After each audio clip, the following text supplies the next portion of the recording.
ಸಾಯಿರಾಮ್. ಸಮರ್ಥ ಸದ್ಗುರು ಸಾಯಿನಾಥ್ ಮಹಾರಾಜ್ಗೆ ಜೈ. ನಮ್ಮ ಸಾಯಿ ಕುಟುಂಬದ ಎಲ್ಲ ಸಾಯಿ ಭಕ್ತರಿಗೆ ನಮಸ್ಕಾರ.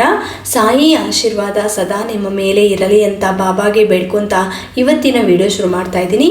ಇವತ್ತಿನ ವಿಡಿಯೋದಲ್ಲಿ ಸಾಯಿಯಪ್ಪ ಏನು ಹೇಳ್ತಾ ಇದ್ದಾರೆ ಅಂದರೆ, ನಾಳೆ ಗುರುವಾರ ಒಂದು ಅರಳಿ ಮರದ ಎಲೆ ತಗೊಂಡು ಈ ಸಣ್ಣ ಕೆಲಸ ಮಾಡಿ ನಿಮ್ಮ ಬೇಡಿಕೆ ಈಡೇರುತ್ತೆ ಅಂತ ಸಾಯಿಯಪ್ಪ ಒಳ್ಳೆಯ ಸಂದೇಶವನ್ನು ನಮಗೆ ಇವತ್ತಿನ ವಿಡಿಯೋದಲ್ಲಿ ಹೇಳ್ತಾ ಇದ್ದಾರೆ. ಎಲ್ಲರೂ ಕೂಡ ತಪ್ಪದೆ ಈ ಚಿಕ್ಕ ಪರಿಹಾರವನ್ನು ಮಾಡಿ, ಯಾಕಂದರೆ ನಾಳೆ ಗುರುವಾರ ಬರ್ತಾ ಇದೆ.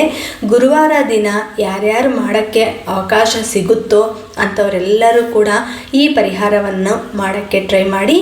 ಮಾಡೋಕ್ಕೆ ಆಗಲ್ಲ ಅನ್ನೋರು ಹೆಣ್ಮಕ್ಳು ದಯವಿಟ್ಟು ಈ ವಾರ ಸ್ಕಿಪ್ ಮಾಡಿಬಿಟ್ಟು ಮತ್ತೆ ಮುಂದಿನ ವಾರ ಪ್ರಯತ್ನ ಮಾಡಿ. ಖಂಡಿತ ನಿಮಗಿರುವ ಕಷ್ಟಗಳು ದೂರ ಮಾಡ್ತಾರೆ ಸಾಯಿಯಪ್ಪ. ಸಾಯಿಯಪ್ಪ ಮೇಲೆ ಏನೇ ಮಾಡಿದ್ರೂ ಕೂಡ ಪೂರ್ತಿ ನಂಬಿಕೆ ವಿಶ್ವಾಸ ಇರಬೇಕು.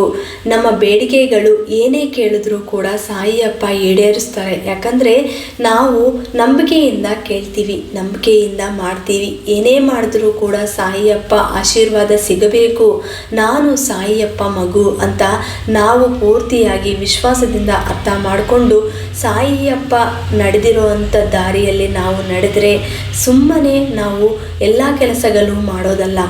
ನಮಗಿರೋ ಅಂಥ ಕಷ್ಟಗಳು ಹೇಳ್ಕೊತ ಸಾಯಿ ಮುಂದೆ ಪೂಜೆ ಮಾಡೋದು, ಪರಿಹಾರಗಳು ಮಾಡೋದು, ಅಥವಾ ಸಾಯಿ ಬುಕ್ಸ್ನ ಓದ್ತಾ ಇರೋದು, ಅಥವಾ ಆರತಿಗಳು ನಾವು ಕೇಳ್ತಾ ಇರೋದು, ಈ ಥರ ಕೆಲಸಗಳು ಮಾಡ್ತಾ ಇರ್ತೀವಿ. ಆದರೂ ಕೂಡ ನಮ್ಮ ಕಷ್ಟಗಳು ಮಾತ್ರ ದೂರ ಆಗಲ್ಲ. ಅದು ನಾವು ಏನು ತಪ್ಪು ಮಾಡ್ತಾ ಇದ್ದೀವಿ ಅನ್ನೋದು ನಾವು ಅರ್ಥ ಮಾಡ್ಕೋಬೇಕು. ಮೊದಲು ನಾವು ಮಾಡಿರೋ ಅಂಥ ತಪ್ಪುಗಳು ನಾವು ಅರ್ಥ ಮಾಡ್ಕೋಬೇಕು. ನಾವೆಲ್ಲಿ ತಪ್ಪು ಮಾಡ್ತಾ ಇದ್ದೀವಿ, ನಾವು ಯಾವ ಥರ ಬಾಳಬೇಕು. ಒಮ್ಮೆ ಸಾಯಿ ಭಕ್ತರು ಆಗಿದ ನಂತರ ಸಾಯಿ ದಾರಿಯಲ್ಲೇ ನಡಿಬೇಕು. ಸಾಯಿ ಯಾವ ಥರ ನಡೀತಾರೋ ಅದೇ ಥರ ನಾವು ಕೂಡ ನಡಿಬೇಕು. ಏನೇ ತಪ್ಪು ಮಾಡಿದ್ರೂ ಕೂಡ ಸಾಯಿಯಪ್ಪ ಆಶೀರ್ವಾದ ಖಂಡಿತ ಅವ್ರ ಮೇಲೆ ಇರುತ್ತೆ. ಯಾಕಂದರೆ ಅವರು ತಪ್ಪುಗಳು ಮಾಡಲ್ಲ, ಸಾಯಿಯಪ್ಪನೇ ನಂಬ್ಕೊಂಡಿರ್ತಾರೆ. ಕೆಲವೊಬ್ಬರಿಗೆ ತಾಳ್ಮೆ ಅನ್ನೋದೇ ಇರಲ್ಲ. ಅವರ ಜೀವನದಲ್ಲಿ ಮೊದಲು ನಾನು ಈ ಕೆಲಸ ಮಾಡಿಬಿಡ್ಬೇಕು, ಆಮೇಲೆ ಏನಾಗುತ್ತೋ ನೋಡ್ಕೊಳ್ಳೋಣ ಅಂತ ಅನ್ನೋರು ಕೂಡ ಇರ್ತಾರೆ. ಕೆಲವೊಬ್ರು ಅಂತಾರೆ, ಅಯ್ಯೋ ಇದೆಲ್ಲ ಯಾಕೆ ಹೇಳ್ತೀರಾ, ಮೊದಲು ನಮಗೆ ಆ ಪರಿಹಾರವನ್ನು ಹೇಳಿ ಅದನ್ನು ಮಾಡಿಬಿಡ್ತೀವಿ ಅಂಥವ್ರಿಗೆ ತಾಳ್ಮೆ ಅನ್ನೋದು ಇರಲ್ಲ. ಕೆಲವೊಬ್ರು ಪರಿಹಾರಗಳು ಹೇಳಿದ ನಂತರ ಅದನ್ನು ಮಾಡ್ತಾರೆ. ಮಾಡೋವಾಗ ಕೆಲವೊಂದು ತಪ್ಪುಗಳು ಮಾಡ್ತಾರೆ. ಅದು ಯಾವ ಥರ ಅಂದರೆ, ಮನಸ್ಸಿನಲ್ಲಿ ಏನೋ ಒಂಥರ ಭಾವನೆ, ಅಂದರೆ ನನ್ನ ಅನ್ಕೊಂಡಿರೋದು ಆಗುತ್ತೋ ಇಲ್ವೋ, ಅಥವಾ ನಾನೀಗ ಒಂದು ಬೇಡಿಕೆ ಬೇಡ್ಕೊಂಡಿದ್ದೀನಿ ಸಾಯಿ ಮುಂದೆ, ಈ ಪೂಜೆನ ಮಾಡ್ತಾ ಇದ್ದೀನಿ, ಅದು ಆಗುತ್ತೋ ಇಲ್ವೋ, ಮಾಡೋದಂತೂ ಮಾಡ್ತಾ ಇದ್ದೀನಿ ಅಂತ ಮನಸ್ಸಿಟ್ಕೊಂಡು ಮಾಡ್ತಾರೆ. ಅಂಥವ್ರಿಗೆ ಬೇಗ ಫಲ ಸಿಗಲ್ಲ. ಯಾಕಂದರೆ ಅವರು ಮನಸ್ಫೂರ್ತಿಯಾಗಿ ಈ ಕೆಲಸವನ್ನು ಮಾಡ್ತಾ ಇಲ್ಲ. ಸಾಯಿಯಪ್ಪ ಮೇಲೆ ಶ್ರದ್ಧೆ, ಭಕ್ತಿ, ಪೂಜೆ ಅನ್ನೋದು ಇರಬೇಕು. ಮೊದಲು ನೀವು ಪೂಜೆ ಮಾಡೋವಾಗ ನಿಮ್ಮ ಮನಸ್ಸನ್ನ ಸಾಯಿಯಪ್ಪಗೆ ಅಂದರೆ ದೇವ್ರಿಗೆ ಅರ್ಪಿಸಬೇಕು. ಆವಾಗ ನಿಮ್ಮ ಮನಸ್ಸಿನಲ್ಲಿ ಇರುವಂಥ ಬೇಡಿಕೆಗಳು, ಕಷ್ಟಗಳು ಪಕ್ಕದಲ್ಲಿ ಇಟ್ಬಿಟ್ಟು ಮೊದಲು ನೀವು ಮಾಡ್ತಾ ಇರುವಂಥ ಕೆಲಸ ಮೇಲೆ ಶ್ರದ್ಧೆ ಅನ್ನೋದು ಇರಬೇಕು. ಆವಾಗ ಖಂಡಿತ ಸಾಯಿಯಪ್ಪ ನೀವು ಬೇಡ್ಕೊಂಡಿಲ್ಲ ಅಂದರೂ ಕೂಡ ನಿಮಗೆ ಏನು ಬೇಕು ಅನ್ನೋದು ಆ ಸಮಯಕ್ಕೆ ಖಂಡಿತ ಕೊಡ್ತಾರೆ. ಇವತ್ತು ಕೂಡ ಅಷ್ಟೇ, ಸಾಯಿಯಪ್ಪ ಮೇಲೆ ಪೂರ್ತಿ ವಿಶ್ವಾಸ ಇಟ್ಟು ಈ ಅಮಾವಾಸ್ಯೆ ದಿನ ನಿಮಗೆ ಒಳ್ಳೆಯ ಅವಕಾಶವನ್ನು ಕೊಡ್ತಾ ಇದ್ದಾರೆ. ನಾಳೆ ಗುರುವಾರ ದಿನ ಒಂದು ಅರಳಿ ಮರದ ಎಲೆ ತಗೊಬಂದು ಅದನ್ನು ಒಂದು ಎಲೆ ಕಿತ್ಕೊಬಂದು ಚೆನ್ನಾಗಿ ನೀಟಾಗಿ ಒರೆಸ್ಬಿಟ್ಟು ಅದನ್ನು ನಾಳೆ ಪೂಜೆಗೆ ಉಪಯೋಗಿಸಿ. ಅದು ಯಾವ ಥರ ಉಪಯೋಗಿಸಬೇಕು ಅಂತ ಇವಾಗ ಹೇಳ್ತೀನಿ. ಮೊದಲು ಬೆಳಿಗ್ಗೆ ಎದ್ದಿದ್ದ ತಕ್ಷಣ ಗುರುವಾರ ದಿನ ಸ್ನಾನ ಮಾಡಿ ಅಯ್ಯಪ್ಪ ಫೋಟೋ ಇದ್ದರೆ ಫೋಟೋಗೆ ಅಥವಾ ವಿಗ್ರಹ ಇದ್ದರೆ ವಿಗ್ರಹಕ್ಕೆ ನೀಟಾಗಿ ವಾಶ್ ಮಾಡಿಬಿಟ್ಟು ಗಂಧ ಕುಂಕುಮ ಹಚ್ಚಬೇಕು. ಇದನ್ನು ಎಲ್ಲರೂ ಮಾಡುವಂಥ ಕೆಲಸ. ನೀಟಾಗಿ ಅಲಂಕರಣೆ ಅನ್ನೋದು ನಿಮ್ಮ ಮನಸ್ಸಿಗೆ ಇಷ್ಟವಾದಂಥದ್ದು. ನೀವು ಯಾವ ಥರ ಪೂಜೆ ಮಾಡ್ತೀರೋ ಅದು ನಿಮಗೆ ಬಿಟ್ಟಿರೋದು. ಯಾಕಂದರೆ ಸಾಯಿಯಪ್ಪಗೆ ಇದೇ ಥರ ಪೂಜೆ ಮಾಡಬೇಕು ಅನ್ನೋ ಅವಶ್ಯಕತೆ ಏನೂ ಇಲ್ಲ. ನಿಮ್ಮ ಮನಸ್ಫೂರ್ತಿಯಾಗಿ ನಿಮ್ಮ ಮನೆಯಲ್ಲಿ ಏನು ಸಿಗುತ್ತೋ, ಒಂದು ಹೂವು ಸಿಕ್ಕಿದ್ರೂ ಕೂಡ ನಡೆಯುತ್ತೆ.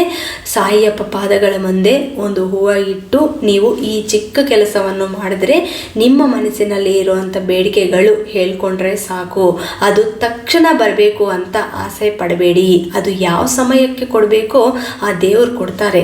ಬಟ್ ನೀವು ಕೇಳೋದು ಮಾತ್ರ ನೀವು ಮನಸ್ಫೂರ್ತಿಯಾಗಿ ಅತಿ ತೃಪ್ತಿಯಾಗಿ ನಿಮ್ಮ ಪೂಜೆನ ಸಾಯಿಯಪ್ಪ ಪಾದಗಳ ಮುಂದೆ ಅರ್ಪಿಸಿ. ಖಂಡಿತ ಸಾಯಿಯಪ್ಪ ನಿಮಗೆ ಆಶೀರ್ವಾದ ಕೊಟ್ಟೇ ಕೊಡ್ತಾರೆ. ಈಗ ಒಂದು ಅರಳಿ ಮರದ ಎಲೆನ ತಗೊಂಡು ಅದರ ಮೇಲೆ ಒಂದು ದೀಪನ ಹಚ್ಚಬೇಕು. ದೀಪನ ಹಚ್ಚೋದು ಯಾವ ಥರ ಅಂದರೆ, ಅರಳಿ ಮರದ ಎಲೆ ಇರುತ್ತಲ್ಲ, ಆ ಎಲೆ ಮೇಲೆ ಗಂಧ ಕುಂಕುಮ ಹಚ್ಚಿದ ನಂತರ ಮಧ್ಯದಲ್ಲಿ ಸ್ವಲ್ಪ ಅಕ್ಕಿ ಅನ್ನೋದು ಹಾಕಬೇಕು. ಅಕ್ಕಿ ಹಾಕಿದ ನಂತರ ಮಧ್ಯದಲ್ಲಿ ಒಂದು ಮಣ್ಣಿನ ದೀಪನ ಇಡಬೇಕು. ಇಟ್ಟಿದ ನಂತರ ಅದರ ಒಳಗೆ ಕರ್ಪೂರ, ಆಮೇಲೆ 2 ಲವಂಗ, 2 ಯಾಲಕ್ಕಿ ಹಾಕಬೇಕು. ಆಮೇಲೆ ಒಂದು ಕಾಯನ್ ಅನ್ನೋದು ಇಡಬೇಕು ಸಾಯಿಯಪ್ಪ ಪಾದಗಳ ಮುಂದೆ. ಈ ದೀಪನ ಹಚ್ತಿರಲ್ವಾ, ಹಚ್ಚೋ ಮುಂಚೆ ಒಂದು ಕಾಯನ್ನ ನಿಮಗೆ ಎಷ್ಟು ಇಡಬೇಕು ಅಂತ ನಿಮ್ಮ ಮನಸ್ಸಿಗೆ ಅನಿಸುತ್ತೋ ಅಷ್ಟು ಇಡ್ಬೋದು. 1 ರೂಪಾಯಿ, 2 ರೂಪಾಯಿ, 5 ರೂಪಾಯಿ ಅಥವಾ 11 ರೂಪಾಯಿ, 9 ರೂಪಾಯಿ, ಈ ಥರ ಎಷ್ಟು ಇಡಬೇಕು ಅಂತ ನಿಮ್ಮ ಮನಸ್ಸಿಗೆ ಅನಿಸುತ್ತೋ ಅಷ್ಟು ಅಲ್ಲಿ ಇಟ್ಬಿಟ್ಟು ನಿಮ್ಮ ಮನಸ್ಸಿನಲ್ಲಿ ಇರುವಂಥ ಬೇಡಿಕೆನ ಬೇಡ್ಕೋಬೇಕು. ಈ ದೀಪ ಯಾವ ಥರ ಹಚ್ಚಬೇಕು, 2 ಬತ್ತಿ ಹಾಕಬೇಕು. ಅದ್ರ ಒಳಗೆ 2 ಲವಂಗ, 2 ಏಲಕ್ಕಿ, ಆಮೇಲೆ ಇನ್ನೊಂದು ಕರ್ಪೂರ ಹೇಳಿದ್ದೀನಿ. ಈ 3ನ್ನ ಅದರಲ್ಲಿ ಹಾಕಿಬಿಟ್ಟು ಒಂದು ಕಾಯಿನನ್ನು ಇಟ್ಬಿಟ್ಟು ದೀಪನ ಹಚ್ಚಬೇಕು. ಈ ಥರ ನೀವು 5 ಗುರುವಾರ ಪ್ರಯತ್ನ ಮಾಡ್ಬೋದು. ಅಥವಾ ಆವಾಗ ನಿಮ್ಮ ಮನಸ್ಸಿಗೆ ಯಾವಾಗ ಕಷ್ಟ ಅನಿಸುತ್ತೋ ನಿಮ್ಮ ಮನೆಯಲ್ಲಿ ಆ ವಾರ ಕೂಡ ಪ್ರತಿ ವಾರ ಮಾಡೋ ಅವಶ್ಯಕತೆ ಇಲ್ಲ. ನಿಮ್ಮ ಮನಸ್ಸಿಗೆ ಯಾವ ಥರ ಕಷ್ಟ ಬಂದಿರುತ್ತೋ ಆ ಸಮಯದಲ್ಲಿ ಆ ವಾರ ನೀವು ಮಾಡ್ಕೋಬೋದು. ಗುರುವಾರ ಒಟ್ಟಿನಲ್ಲಿ ಅರಳಿ ಮರದ ಎಲೆ ಆವಾಗ ನೀವು ಈ ಥರ ದೀಪ ಹಚ್ಚಿ ನೋಡಿ. ಅಕ್ಕಿಯಲ್ಲಿ ಖಂಡಿತ ನಿಮ್ಮ ಜೀವನದಲ್ಲಿ ಇರೋ ಕಷ್ಟಗಳೆಲ್ಲ ದೂರ ಮಾಡ್ತಾರೆ. ನಿಮ್ಮ ಬೇಡಿಕೆ ಕೂಡ ಈಡೇರುತ್ತೆ. ಇನ್ನು ಈ ಪರಿಹಾರ ಬಗ್ಗೆ ಏನಾದರೂ ಡೌಟ್ಸ್ ಇದ್ದರೆ ದಯವಿಟ್ಟು ಕೇಳಿ. ನಾಳೆ ತಪ್ಪದೆ ಎಲ್ಲರೂ ಕೂಡ ಪ್ರಯತ್ನ ಮಾಡಿ. ಒಂದಿನ ಮುಂಚೆನೇ ನಾನು ಹೇಳ್ತಾ ಇದ್ದೀನಿ, ಯಾಕಂದರೆ ಅಮಾವಾಸ್ಯ ಬಂದಿದೆ. ಅಮಾವಾಸ್ಯ ಬಂದಿದ ನಂತರ ತಕ್ಷಣ ಗುರುವಾರ, ಅದಕ್ಕೆ ನಿಮಗೆ ಒಳ್ಳೆಯದಾಗಬೇಕು ಅಂತ ಈ ಪರಿಹಾರವನ್ನು ಹೇಳಿದ್ದೀನಿ. ತುಂಬ ಒಳ್ಳೆಯದು. ನಿಮ್ಮ ಮನೆಯಲ್ಲಿ ಅಮಾವಾಸ್ಯ ಹೋಗಿದ ನಂತರ ಈ ಅರಳಿ ಮರದ ಎಲೆದಿಂದ ದೀಪ ಹಚ್ಚಿದ್ರೆ ಬಹಳ ಒಳ್ಳೆಯದು. ನಿಮ್ಮ ಮನೆಯಲ್ಲಿ ಏನಾದರೂ ಕೆಟ್ಟ ಶಕ್ತಿಗಳು ಅಂದರೆ ನೆಗೆಟಿವ್ ಎನರ್ಜಿ ಅನ್ನೋದು ಏನಾದರೂ ಇದ್ದರೆ ಖಂಡಿತ ಇದರಿಂದ ನಿಮಗೆ ದೂರ ಆಗುತ್ತೆ.